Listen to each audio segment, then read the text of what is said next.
Bura Heydər Əliyev adına beynəlxalq aeroportdur. Gördüyünüz bu insanlar isə Bakı-Naxçıvan reysi ilə uçmalı olan, lakin saatlardır burada girov qalan sərnişinlərdir. Səhər saatlarından bəri yüzlərlə vətəndaşın əsəbləri ilə açıq şəkildə oynanılır.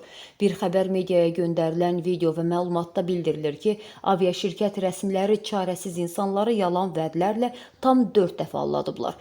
Hər dəfə fərqli vaxt deyərək sərnişinləri gözlədib, sonra isə uçuşu növbəti günün səhərinə keçiriblər. Hazırda tam 4 fərqli reysin sərnişini eyni idarəetmə rəzalətinin qurbanına çevrilib. Bizi səhərdən bura yığıblar. Uşaqlar acından qırılır, heç bir rəsmi gəlib cavab vermir deyə narazılıqlar artmaqdadır. Problemlər bununla da bitmir. Hava limanında ac qalan azyaşlı uşaqlar üçün alınan qidaların köhnə, iylənmiş və dadının dəyişmiş olduğu üzə çıxıb.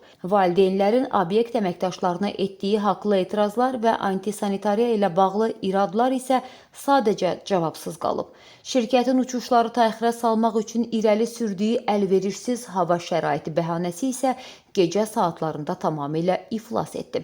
Sərnişinlərin rezin döşəmələrin üzərində buraxan rəhbərlik eyni hava şəraitində yük təyyarəsini qaldırıb mənzil başına yola saldı.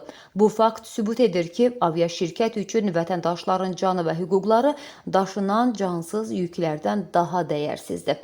İnsanları səfil vəziyyətdə qoyan, körpə uşaqların sağlamlığını köhnə qidalarla təhlükəyə atan bu özbaşınalığa aidiyyatı qurumlar nə vaxt hüquqi qiymət verəcək?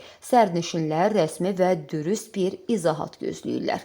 Səsləndirilən iddialarla bağlı qarşı tərəfin də mövqeyini işıqlandırmağa hazırıq.